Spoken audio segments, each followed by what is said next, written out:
প্রিয় শিক্ষার্থী বন্ধুরা, আজকে আমরা আলোচনা করব বল ও গতি চ্যাপ্টার, অর্থাৎ চ্যাপ্টার 2 থেকে আমাদের আজকে প্রথম যেটা রয়েছে সেটা হচ্ছে নিউটনের প্রথম গতিসূত্র বা Newton's first law of motion.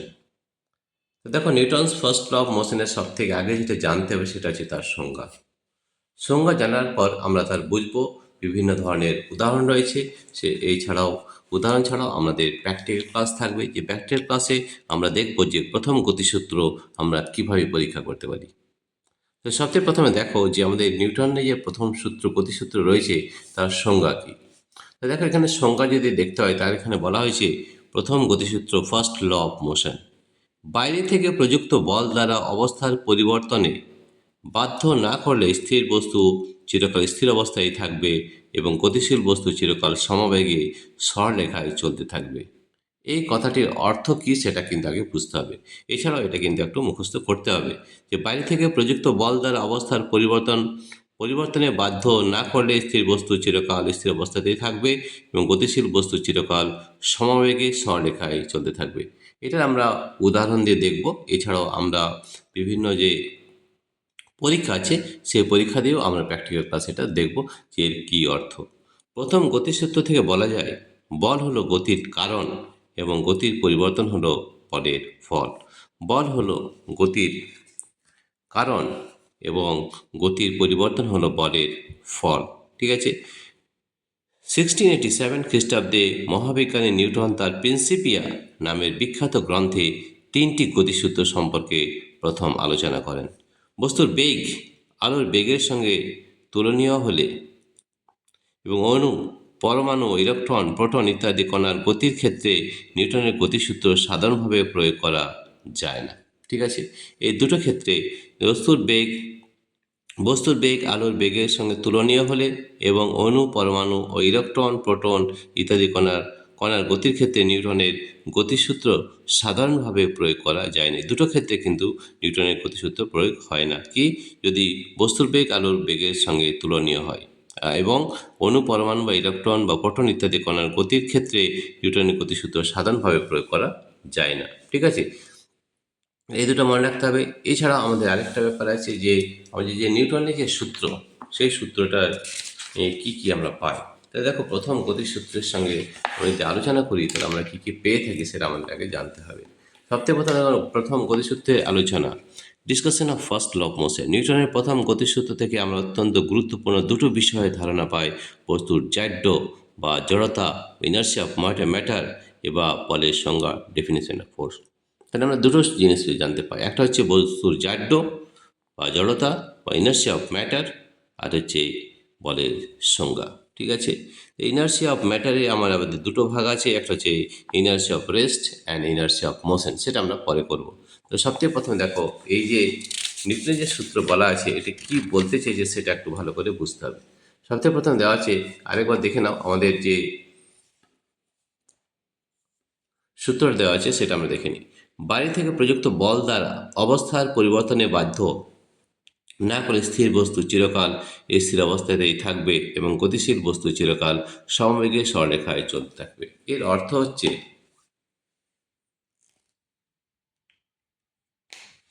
এখানে দেখো, এখানে আমরা একটু বোঝানোর চেষ্টা করছি। যেমন ধরো, আমরা এখান থেকে একটা জিনিস বুঝবো যে এই Newton's first law of motion থেকে আমরা কি জানতে পাই। ঠিক আছে। তো দেখো, এখানে ইনার্সিয়া অফ রেস্ট এবং ইনার্সিয়া অফ মোশন, এই দুটি কথা আমরা এখান থেকে আলোচনা করব। তাহলে তোমরা খুব ভালোভাবে এটা বুঝতে পারবে।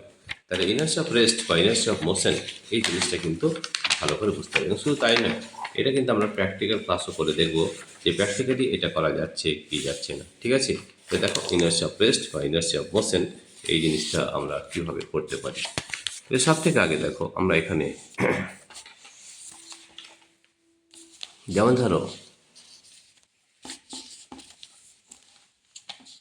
এইখানে আচ্ছা, এখানে আমরা লিখে দিচ্ছি, এটা হচ্ছে ক্লাস 9।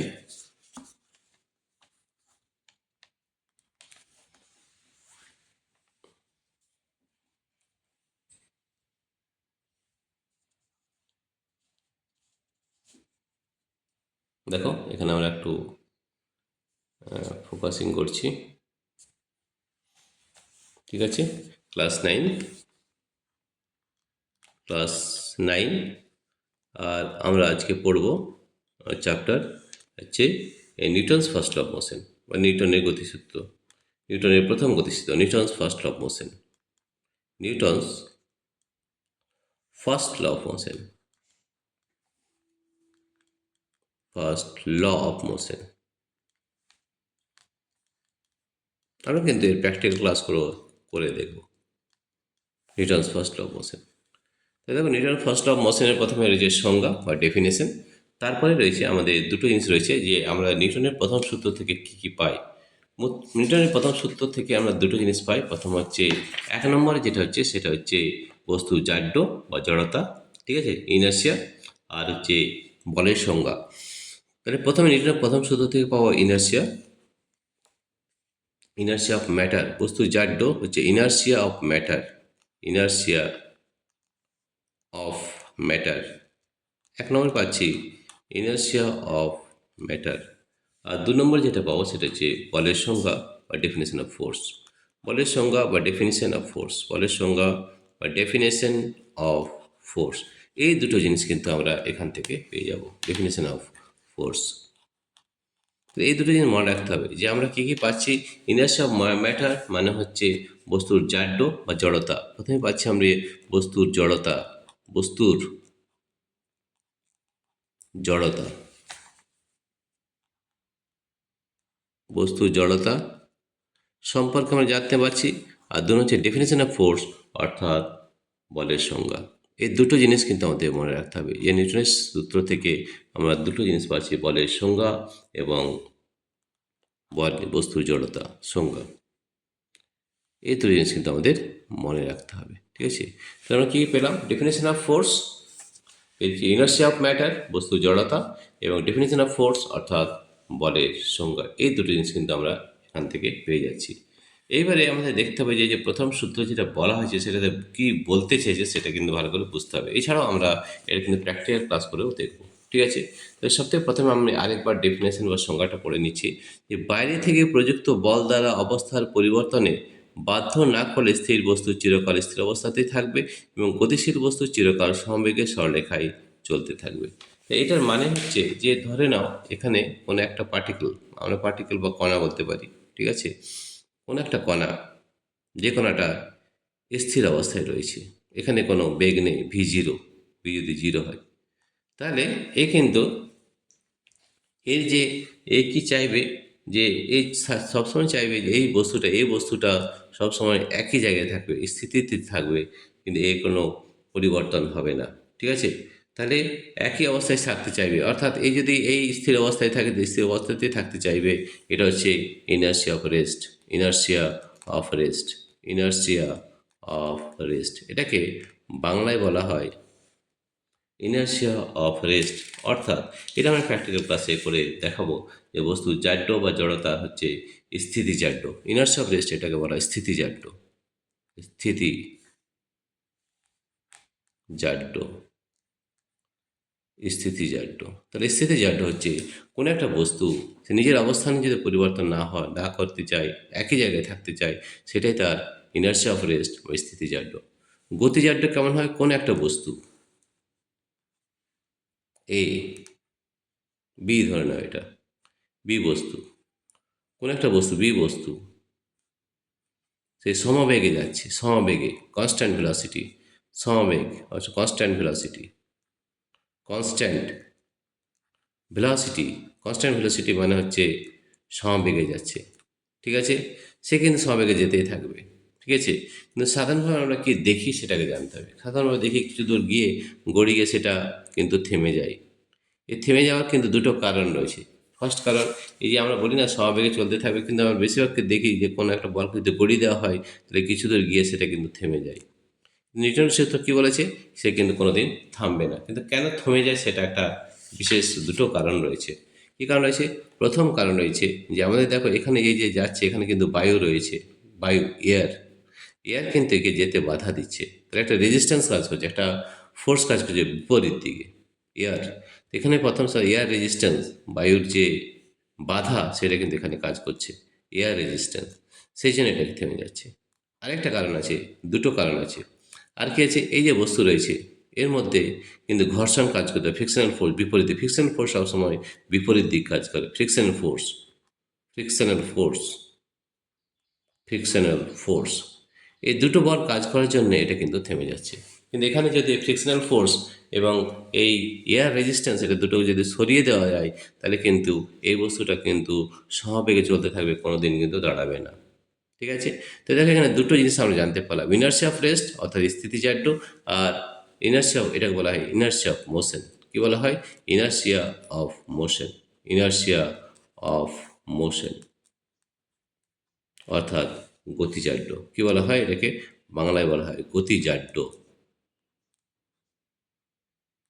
এটাকে বলা হয় গতিজাড্য। তাহলে এই জিনিসগুলো আমাদের খুব ভালো করে বুঝতে হবে যে নিউটনের প্রথম সূত্রে আমাদের দুটি জিনিস জানতে পারি, ইনার্শিয়া অফ ম্যাটার বস্তুর জড়তা, এবং definition of force that is বলের সংজ্ঞা।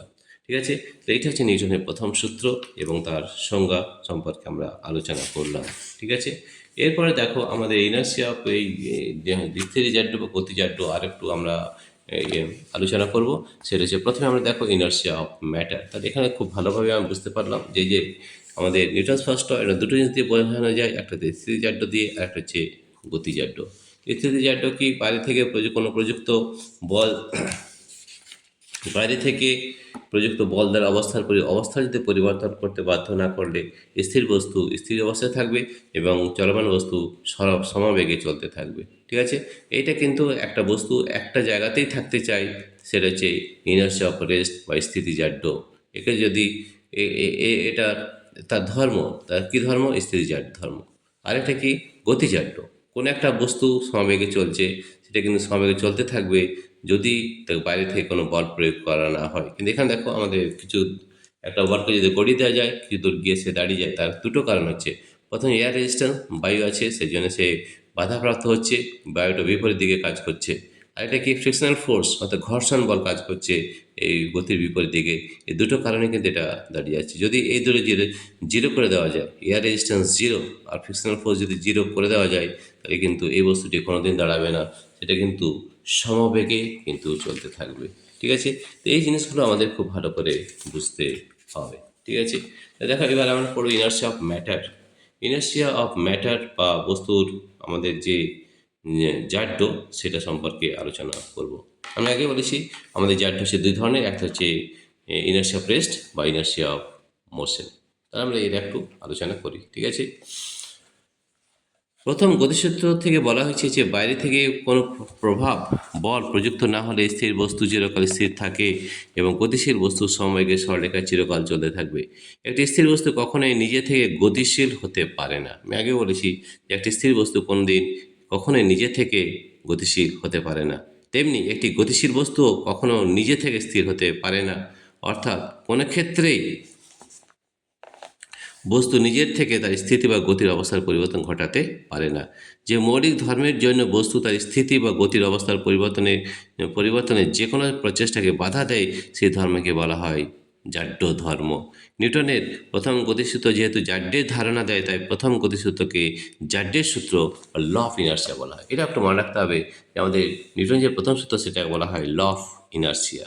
যে মৌলিক ধর্মের জন্য কোনো বস্তু তার স্থিতি বা গতির অবস্থা বজায় রাখার চেষ্টা করে, সেই ধর্মকে বলা হয় বস্তুর জাড্য বা জড়তা।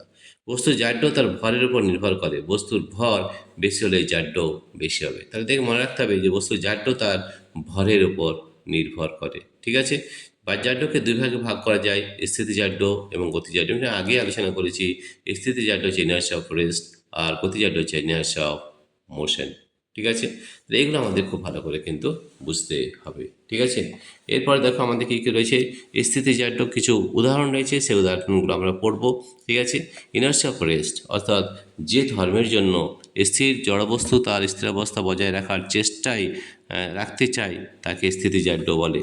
যেমন ধরো উদাহরণ দিয়ে একটা দিয়ে দিই, যেমন যাত্রীবাহী গাড়ি হঠাৎ চলতে শুরু করলে গাড়ির মধ্যে বসে বা দাঁড়িয়ে থাকা যাত্রীরা পিছন দিকে হেলে পড়ে। স্থিতিজাড্যের কারণেই এমন হয়।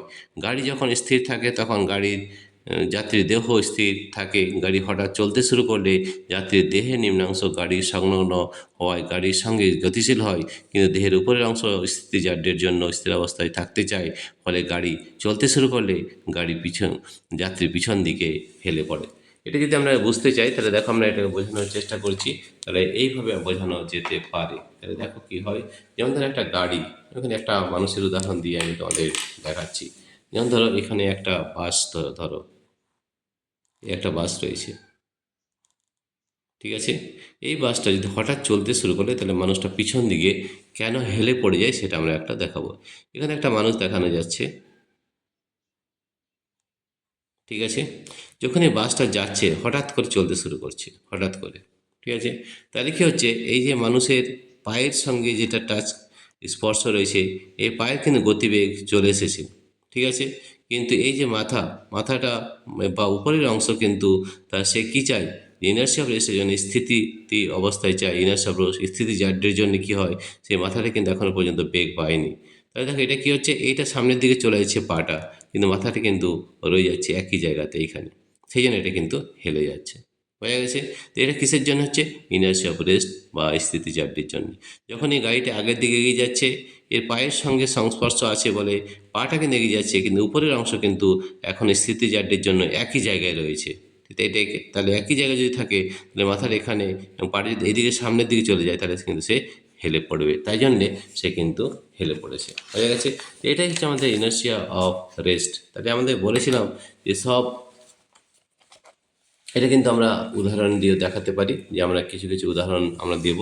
যেমন 2 নম্বর প্রশ্ন, 2 নম্বরে কী রয়েছে, অনেক সময় খুব মসৃণ ডাইনিং টেবিলের ক্লথটিকে হঠাৎ টেনে নিলেও উপরে থেকে টেনে নিলেও ওর ওপর থেকে থাকা বস্তুগুলি একই থেকে যায়। এটিও স্থিতিজাড্যের দরুন ঘটে। বোঝা গেছে? তাহলে দুটো এখানে উদাহরণ দেওয়া হয়েছে। আবার 3 নম্বর দেখো, 3 নম্বর, ভারী কোট বা কম্বল পরিষ্কার করার জন্য অনেক সময় এগুলিকে লাঠি দিয়ে আঘাত করা হয়। ধুলোবালির কণা কোট বা কম্বলের সুতোর ফাঁকে ফাঁকে আলগাভাবে আটকে থাকে।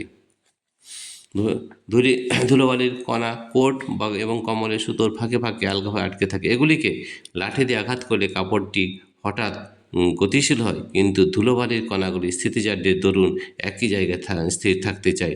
ফলে কোনো অবলম্বন না পাওয়ায় কণাগুলি কাপড় থেকে আলগা হয়ে পড়ে। এগুলো বিভিন্ন ধরনের কিন্তু উদাহরণ। বন্দুক থেকে গুলি ছুড়লে জানালার কাঁচে একটি ছিদ্র হয়, কিন্তু ঢিল ছুড়লে জানালার কাঁচ ভেঙে যায়। এমনটা হয় স্থিতিজাড্যের কারণে। বন্দুক থেকে ছোড়া গুলির গতিবেগ খুব উচ্চ হওয়ায় জানালার কাঁচের সঙ্গে বুলেটের সংস্পর্শকাল খুব কম হয়। ফলে আঘাতের জায়গাটুকু ছাড়া কাঁচের বাকি অংশ স্থির থাকে। কেবলমাত্র আঘাতের অঞ্চলের কাঁচ গতিশীল হয়ে কেটে বেরিয়ে যায়। ফলে জানালার কাঁচে গুলির মাপে ছোট ছিদ্র হয়, কিন্তু হাত থেকে ছোড়া ঢিলের বেগ খুব কম হওয়ায় ঢিলের সঙ্গে কাঁচের সংস্পর্শকাল বেশি হয়। ফলে সংঘাতজনিত ঘাতের ক্রিয়া আঘাতের অঞ্চল থেকে কাঁচের অন্যত্র ছড়িয়ে পড়ে। ফলে স্থিতিজাড্য হারিয়ে কাঁচটির সমগ্র অংশের কণাগুলি গতিশীল হয় এবং কাঁচটি ভেঙে যায়।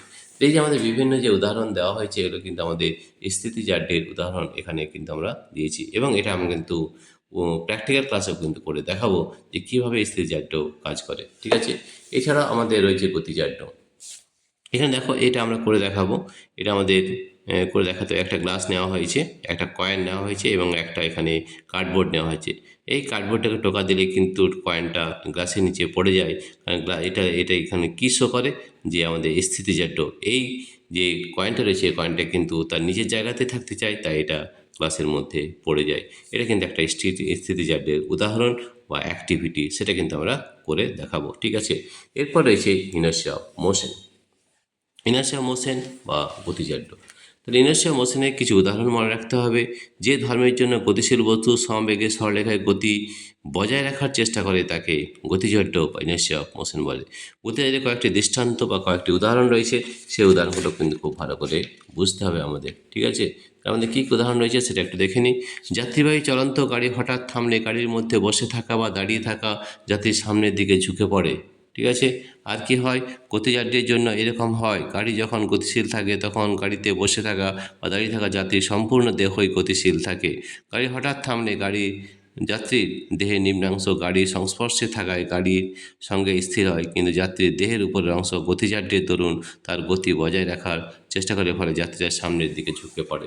এখানে দেখো গতিতে কি হয়, গতিতে যখন থাকে তখন কি হয় সেটা আমরা একবার তোমার খাতার মধ্যে দেখিয়ে দিচ্ছি যেটাতে কি হয়। যখন একটা বাস, এখানে একটু ভালো করে দেখো, এই ধরনের এটা একটা বাস,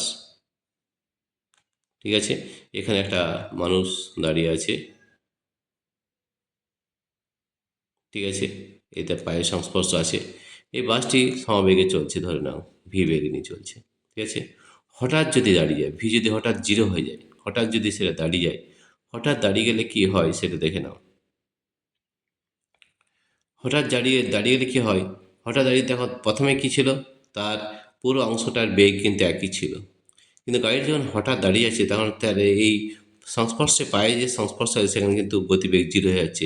গাড়ির সঙ্গেও পায়ের যে সংস্পর্শ, পায়ের যে সংস্পর্শ রয়েছে সেখানে জিরো হয়ে যাচ্ছে, কিন্তু তার উপরের অংশ তা কিন্তু তখনও গতিতে রয়েছে, ঠিক আছে। তাই জন্য এটা দাঁড়িয়ে গেলেও এই বডিটা কিন্তু আমাদের হেলে পড়ে সামনের দিকে, হয়ে গেছে। এর পা কী হচ্ছে, পা হচ্ছে একই জায়গায় রয়েছে, কিন্তু বডির কী রয়েছে, আমাদের একটা গতি রয়েছে, তাহলে সেই জন্য কিন্তু কিছুটা এগিয়ে দিয়ে যাচ্ছে। কেন এই গতিটা কেন থাকছে, due to inertia of motion, বা গতিজাড্যের জন্যে সে কি সঙ্গে সঙ্গে কিন্তু দাঁড়াতে পারবে না, সে কিন্তু কিছুটা চলে যাবে, ঠিক আছে। এছাড়া দেখবে আমরা যদি পাখা ব্যবহার করে থাকি, পাখা কী হয়, একটা পাখা তুমি চালালে, ঠিক আছে, এটা হচ্ছে পাখাটা চলবে, কারণ আমাদের ওখানে তড়িৎ দেওয়া আছে। সুইচ যদি অফ করে দিই তখনও কিন্তু পাখাটা ঘুরবে, কেন ঘুরছে, ইনার্সিয়া অফ মোশন, গতিজাড্যের জন্য। গতিজাড্যের জন্য পাখাটা কিছুক্ষণ ঘুরবে, কিন্তু সঙ্গে সঙ্গে কিন্তু পাখা বন্ধ হবে না। তো এগুলো আমাদের বিভিন্ন উদাহরণ রয়েছে, সেই উদাহরণগুলো আমাদের ভালো করে বুঝতে হবে এবং জানতে হবে। 2 নম্বর দেখো, আমাদের বিভিন্ন উদাহরণ দেওয়া আছে। সমবেগে গতিশীল কোনো গাড়িতে থাকা প্যাসেঞ্জার যদি বলকে ওপরের দিকে ছোড়ে, তাহলে বলটি পুনরায় ওই প্যাসেঞ্জারের হাতে এসে পড়ে, যদিও ইতিমধ্যে গাড়িটি সামনের দিকে কিছুটা এগিয়ে যায়। গতিজাড্যের জন্যই এরূপ হয়। বলটি ওপরের দিকে ছুড়ে দিলেও বলটি গতিজাড্যের ধরুন গাড়ির সমান বেগেই সামনের দিকে এগিয়ে যায়, ফলে বল ও গাড়ি উভয়ই সামনের দিকে একই দূরত্ব যায়, তাই বলটি যাত্রীর হাতে এসে পড়ে। যেমন ধরো এখানে কি বলা হয়েছে, এখানে যেমন ধরো তখন একটা গাড়িতে যাচ্ছে, একটা ট্রেনের মধ্যে, ট্রেনের কামরার মধ্যে কোন একটা লোক যদি হাতের মধ্যে বল ছোড়ে, উপর দিকে বল ছোড়ে, তো বলটা তার হাতের মধ্যেই পড়ে। কেন পড়ে, এই জন্য পড়ে কারণ বলটি যখন সে উপর দিকে ছুড়ে দিচ্ছে, একটি লোক উপর দিকে ছুড়ে দিচ্ছে, তখন এই বলের গতিবেগ এবং এই গাড়ির গতিবেগ কিন্তু এক, গতিজাড্যের জন্যে, ঠিক আছে। তাহলে তখন এই যেমন যেমন যেমন লোকটা এগোচ্ছে, এই বলটা কিন্তু এগিয়ে যাচ্ছে, ঠিক আছে, তাই জন্য তার হাতে গিয়েই পড়ছে। এটাকে বলছি আমরা ইনার্সিয়া অফ মোশন। কারণ এই লোকটার হাতে যে বলটা ছিল, যখন সেটা ছুড়ে দিচ্ছে, তখন বলটারও যা বেগ, এই গাড়িটারও তাই একই বেগ, তাই কিন্তু ও আবার হাতে গিয়েই পড়ছে। সেই জন্য আমরা বলছি যে এতে কিন্তু হাতে গিয়ে পড়বে। 3 নম্বর, একটি ঘুরন্ত বৈদ্যুতিক পাখার সুইচ বন্ধ করলে পাখাটি সঙ্গে সঙ্গে স্থির হয় না, কিছুক্ষণ ঘোরার পর স্থির হয়, কারণ গতিজাড্যের দরুন সুইচ বন্ধ আহ, বন্ধ করার পরেও পাখাটি তার ঘূর্ণন গতি বজায় রাখে। পাখাটির বিভিন্ন অংশের জন্য ক্রিয়াশীল ঘর্ষণ বল এবং বায়ুর বাধার কারণে পাখাটি ধীরে ধীরে স্থির হয়, ঠিক আছে। তাহলে আমরা জানলাম যে এগুলো কিন্তু আস্তে আস্তে কাজ করছে আর কি লং জাম্প দেওয়ার সময় একজন অ্যাথলিট কিছুটা দৌড়ে এসে লাফায়, দৌড়ানোর ফলে ওই অ্যাথলিটের দেহ যে গতিজাড্য লাভ করে তা তাকে বেশি দূরত্ব লাফাতে সাহায্য করে। এগুলো বিভিন্ন ধরনের উদাহরণ রয়েছে। আর কি ক্রিকেট খেলায় একজন বোলার বল ছোড়ার আগেই সবসময় কিছুটা দৌড়ে আসে, বোলার কিছুটা দৌড়ানোর ফলে বোলারের হাতে থাকা বল কিছুটা গতিজাড্যের অধিকারী হয়, যা ছুড়ে দেওয়ার সময় বলটির গতিবেগ বৃদ্ধিতে সাহায্য করে, ঠিক আছে। তাহলে এইগুলো কিন্তু আমরা উদাহরণগুলো মনে রাখতে হবে। একজন সাইকেল আরোহী প্যাডেল করা বন্ধ করার সঙ্গে সঙ্গে কিন্তু সাইকেল থামে না, গতিজাড্যের ফলে সাইকেল সামনের দিকে কিছু দূরত্ব অতিক্রম করে এবং অবশেষে ঘর্ষণ ও বায়ুর বাধার কারণে সাইকেল স্থির হয়। তাহলে এই দুটো কারণে কিন্তু আমাদের আস্তে আস্তে দাঁড়িয়ে যায়। একটি দোলপিণ্ডকে তার সাম্যাবস্থায় ও থেকে পাশের দিকে এ বিন্দু পর্যন্ত এনে ছেড়ে দিলে পিণ্ডটি পৃথিবীর আকর্ষণ বলের দরুন সাম্যাবস্থার এর দিকে গতিশীল হয়, কিন্তু এর গতিজাড্যের দরুন পিণ্ডটি সাম্যাবস্থায় এসে স্থির হতে পারে না, বি বিন্দু পর্যন্ত অন্যদিকে বি পর্যন্ত যায়। এভাবে দোলকটির দোলগতির সৃষ্টি হয়। বিলম্ব বিন্দুতে ঘর্ষণ এবং বায়ুর বাধার কারণে অবশেষে দোলক পিণ্ডটি সাম্যাবস্থায় চলে আসে, স্থির হয়। চলন্ত গাড়ি থেকে নামার সময় পিছনের দিকে হেলে নামতে হয়, নতুবা অসাবধানে নামলে গাড়ির দিকে সামনের দিকে হুমড়ি খেয়ে পড়ার সম্ভাবনা থাকে। গতিজাড্যের জন্যই এরূপ হয়। চলন্ত গাড়িতে যাত্রীর সমগ্র শরীর একযোগে গতিশীল থাকে। এখন গাড়ি থেকে মাটিতে নামার সঙ্গে সঙ্গে যাত্রীর দেহের নিম্নাংশ স্থির হয়, কিন্তু যাত্রীর দেহের উপরের অংশ গতিজাড্যের জন্য সামনের দিকে গতিশীল থাকে, ফলে যাত্রীর সামনের দিকে হুমড়ি খেয়ে পড়ার সম্ভাবনা থাকে। পেছনের দিকে সামান্য হেলে গতির গতিবেগ অনুযায়ী নামলে সামনের দিকে হুমড়ি খেয়ে পড়ার সম্ভাবনা কম থাকে। তো দেখো, এতগুলো উদাহরণ কিন্তু আমরা জানলাম, এগুলো কিন্তু আমাদের খুব ভালো করে বুঝতে হবে। এছাড়াও কিন্তু আমাদের প্র্যাকটিক্যাল ক্লাস থাকবে। একটি খেলনা গাড়ির উপরে একটি ভারী বল রাখা হলো। গাড়ির সম্মুখে একটি দৃঢ় বাফার রাখা হলো। এবার গাড়িটিকে সামনের দিকে চালনা করলে গাড়িটি বাফারটি ধাক্কা খেয়ে স্থির হয়, কিন্তু গতিজাড্যের দরুন বলটি সামনের দিকে গতি বজায় রাখে এবং বাফারটিকে অতিক্রম করে সামনে গিয়ে পড়ে। ঠিক আছে, এটা একটা আমাদের উদাহরণ। প্রিয় শিক্ষার্থী বন্ধুরা, তোমাদের যদি এই ভিডিওটি ভালো লেগে থাকে তাহলে প্লিজ সাবস্ক্রাইব, লাইক ও শেয়ার করবে। Thank you everybody for watching this video. এই ধরনের ভিডিও পেতে আমাদের যে অ্যাপ রয়েছে, আমাদের অ্যাপের নাম হচ্ছে পাই এডুকেশন। এই পাই এডুকেশন অ্যাপটি ডাউনলোড করার আমাদের দুটো পদ্ধতি রয়েছে। প্রথম পদ্ধতি হচ্ছে এই ভিডিও ডেসক্রিপশনে আমাদের অ্যাপ লিঙ্ক দেওয়া রয়েছে, সেই লিঙ্কে ট্যাপ করলে আমাদের অ্যাপটি ডাউনলোড হয়ে যাবে। এছাড়াও আমাদের আরেকটা পদ্ধতি রয়েছে, সেটা হচ্ছে গুগল প্লে স্টোরে যদি তুমি এই অ্যাপটি পাই এডুকেশন লেখো, সেখানেও কিন্তু ডাউনলোড হয়ে যাবে এবং সেখান থেকেও তোমরা এই অ্যাপের মাধ্যমে বিভিন্ন ধরনের প্র্যাকটিক্যাল ক্লাস, থিওরি ক্লাস এবং বিভিন্ন ধরনের প্রশ্ন কিন্তু করে দেওয়া রয়েছে। প্রিয় শিক্ষার্থী বন্ধুরা, তোমাদের যদি এই ভিডিওটি ভালো লেগে থাকে তাহলে প্লিজ সাবস্ক্রাইব, লাইক ও শেয়ার করবে। Thank you everybody for watching this video.